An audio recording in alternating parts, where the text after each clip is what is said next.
Hey, what's up? This is Laidback Luke, DJ and producer, Kung Fu athlete, and dedicated dad. It's been a while, but I finally have a producer tutorial for you. I've been getting this question a lot the last few months, and so I decided to make a vlog about that, about how to collaborate exactly. Floating into the light. Can't decide if I'm drunk. But first, my new track, my collaboration with Keanu Silva, Oh Yes, Rocking with the Best, is out right now on all portals. It took us a little while to finish this track, but it's finally here. Make sure to check out the description below and let me know below what you think of it as well. And after this vlog, make sure to check out our back-to-back an all-star DJ lineup: Fedde, Legrand, Afrojack, Bassjackers, Chuckie, Diablo, and myself back-to-back at the Mixmash Miami Takeover. Make sure to check the link below as well. Full video of our set, including the rain that messed our setup. Make sure to check the link below. Okay, shout out to the comments from last week on my vlog on how I prepped my sets in Europe. Xavier Miranda with some amazing feedback, with an amazing comment. I myself don't even do this because I am old. I'm not from the algorithm generation. We would always just seek out and actually go to record stores to buy our vinyl. But this whole algorithm thing sounds very interesting, and it's absolutely a good comment. And on the number 2 comment from last week, Echo Tricks, whom I gave feedback on last week, very fired up, very passionate, very excited for you in the future. Okay, collaborations, how to work it, how does it work exactly? Let's dive into this vlog right now. Okay, and we're gonna get started here. I originally wanted to record this vlog out in Asia. I did 2 shows this weekend, one in Bali and one in Singapore. Why I didn't get to record this out in Asia, I'll let you know. Here's some drone footage from Bali first. Oh yes, you are now rocking with the best. Oh yes, you are now rock. Oh yes, you are now rocking with the best. Oh yes, you are now rocking with the best. Oh yes, you are now rocking with the best. Oh yes, you are now rocking with the best. Okay, so it was a tight little schedule. This weekend I had an awesome show playing out in Bali, at Mirror in Bali. And then the next day I was gonna play in Singapore, and I was gonna record this vlog out in Singapore, but the plane had a 2.5 hour delay, so we ended up late in the hotel room. I had like 1 hour to get ready for the show, out to the show, and then straight after the show I flew back to Amsterdam, where I'm here right now. And I'm happy you're here right now because we're gonna talk about collaborating. First off, let me talk to you about collaborating in person. This was the way we used to do it before there was internet. You would sit in the studio together, and there on the spot you would create a track together. Now this has some pros and cons, and so the pros are you can actually work faster and finish off a track faster. If it's a long session, it could take you up to 4 days, but this would be you just going back and forth in the studio right then and there. The other thing is that there's no stems needed. Obviously, when you're in the studio together, you don't need to bounce stems back and forth. Possibly a stem here and there, but it's definitely not stem based. And what stems exactly are, I'm gonna explain to you in the next section. Another pro is that you can feed on each other's chemistry and creativity right then and there in the studio. You can bounce back and forth ideas. But then we get to the cons of working in the studio together, and sometimes when you have been working on some awesome melody, or suddenly you come with this great idea, then your partner could possibly say that this absolutely sucks and that he doesn't feel it. So most of the time when you're collaborating with someone, leave your ego out the door, and if your partner says it sucks, maybe come up with something new. And so that's how it works when you're working together. One more con is that you have to do it on the moment itself. Sometimes you only have 1 day or a certain amount of hours in the studio together, and right then and there it needs to happen, and everything needs to happen. So that can add a little bit of pressure on the creativity. And now the part you've probably been waiting for, the reason why you tuned in: collaborating over the internet or collaborating online. And how you do this primarily is working with stems. Stems are basically bounces of your tracks that are all the length of the full track. So you bounce the drums of your track, you bounce the synths of your track, your bass line, your vocals, your leads, your effects, and all of those stems are equally as long as the whole song. If you're hearing this for the first time, it's possibly a complicated story, but that's why I have my laptop out right here and I will show you how to work with stems right now. Okay, so we're gonna dive into my Rocking with the Best 2018 folder. Mind you, this track is out just now. It's my collaboration with Keanu Silva called Oh Yes, which is a rework of my classic Rocking with the Best. Keanu's team has hooked me up with the stems for our collaboration. Obviously, I have a couple of sessions here. But say you want to work on a new track and you want to start working with fresh stems. So here we're going to dive into the folder right now. Rocking with the Best stems, 124 BPM. So this is very important. The 124 BPM, to put that in your DAW, 124 BPM, so that everything matches. And then we're just going to import all of these right here. I'm going to hold down the Command key and put this in a audio track. Audio right here, the audio track. And we're just going to drop it in right here. Because I held down the Command key, it creates new audio tracks for every stem we have in here. All right, so it imported all of the tracks, and now I'm just going to turn off the warp function on every stem right here, turning this off. And so you saw a couple of stems stretching out and doing different things. If you leave the warp on, your stems might get confused, and for some stems it'll calculate a different BPM. Potentially you could dive into the preferences of Ableton, and you could right here on the warp, you could turn this off, the auto warp long samples, which means that when you import stems, it won't warp them at all. But it's actually really handy to turn the warp back on. I will show you this right now. So I'm leaving this on.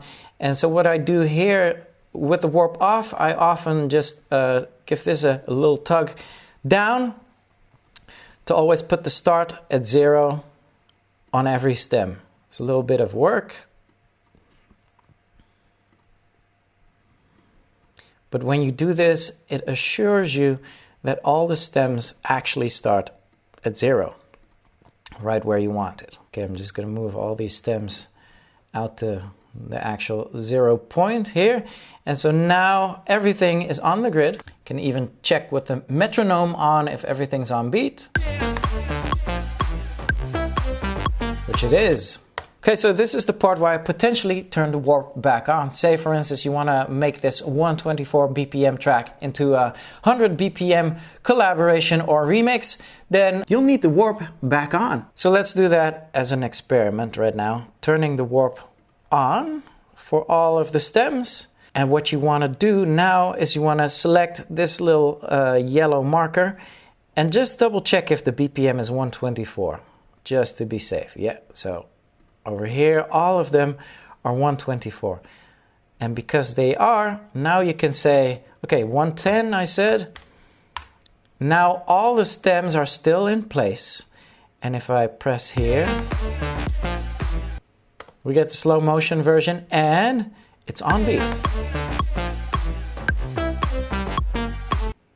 So that's how you potentially change the BPM in a collaboration as well. But I'm gonna stick to a 124 here. I'm just gonna turn all the warping off. And so now it's time to potentially add your own sounds into it. Luckily, Team Keanu was so kind to hand me some of the MIDI as well. The MIDI right here. And the MIDI, so for instance, you see, let's do the lead. Okay, insert tempo and time signature. Let's press no. So look at this. MIDI are all the notes from a lead, or from chords, or from bass lines, or even drum patterns. It's basically those little notes on the piano roll. You can get those bonus for your stems. I'll add a simple little synth to this. Shout out to the Anna 2 people. I absolutely love this synth. So I'm just gonna grab a lead and see how this sounds. Solo this out. Okay, so that's the lead for the bass line. Sounds a little bit low in octaves, so let me just put it 1 octave up. Okay, so I put those 2 octaves up. Let me see where this fits in the song. Shot me into the night. I was falling. Right here. Okay, so MIDI is right in here. You know what, let me put this up 1 octave even more so it becomes like a little layer. It's gonna add a little bit of sidechain. So mind you, this is not the real thing. Obviously we finished the track and it's fully complete, and just for an example for you.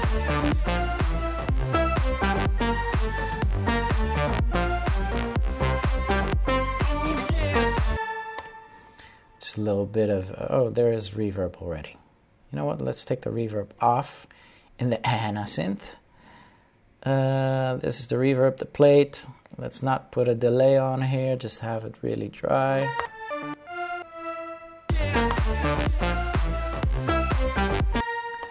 And I want a little chorus on there as well. I love working with the Ableton stock plugins. They're actually really good.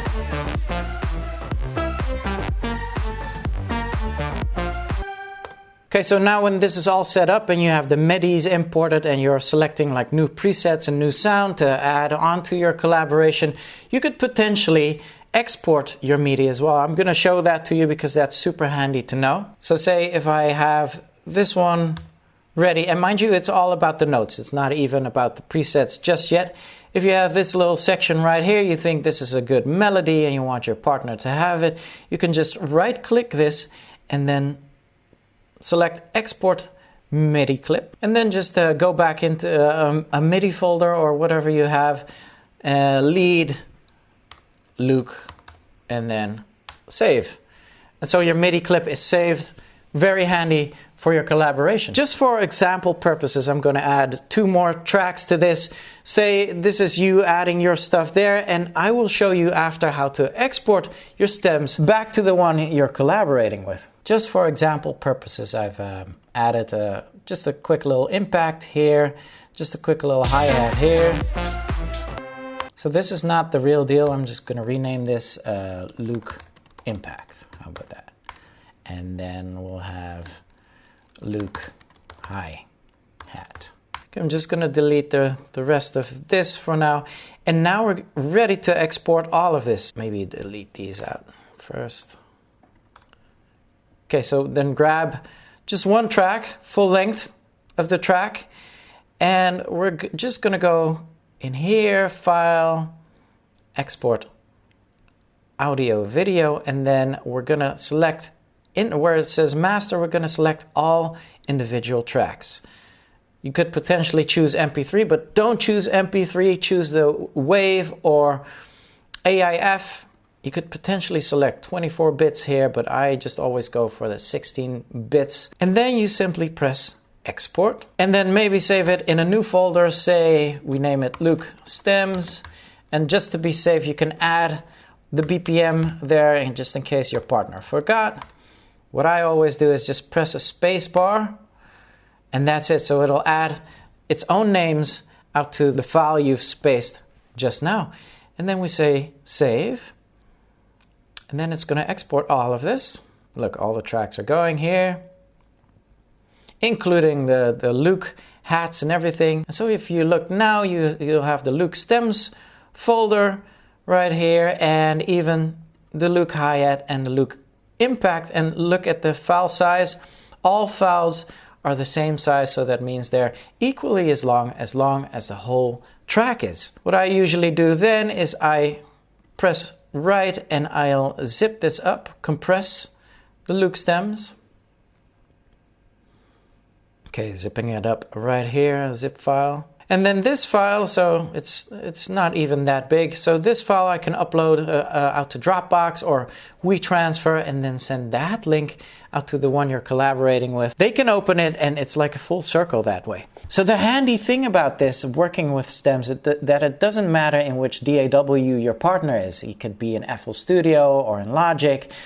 You can just stick to your Ableton if you're in Ableton. And so this way you could potentially keep on bouncing back and forth. Usually it's like you get stems from them, you'll work on it, send stems back, and you could get it back and do some mastering, or you can tweak a little bit more and then send it back for them to master. There's no real rules about that. What's really important before exporting is the right volume or no clipping in the stems that you want to export. So for example purposes, I've put like a crazy utility here. It's going to be 25 dBs louder than it was before, so it's going to go into the red on the channel right here.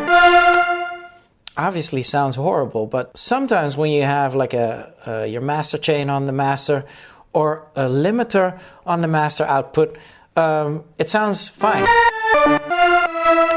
Kind of sounds fine, still sounds ugly over here.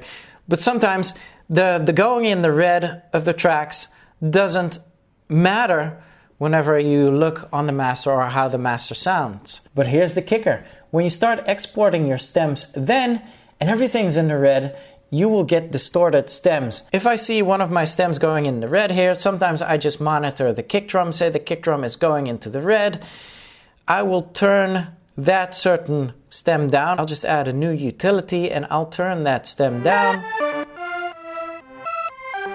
until it's not in the red anymore. And so maybe this is like a -5 dB utility you put on there. So ideally you'd like to hand in stems that are -6B, under 0 dB. You could potentially put a little volume control on every channel, copying it here, copying it here, and then copying it here, and etc. on every channel, just to make sure the channels aren't redlining and all your stems come out nice and clean. And there we have it. If you enjoyed this vlog, if it was useful for you, make sure to give me a like. I love making these for you, so if you want me to make more, make sure to hit that subscribe button as well.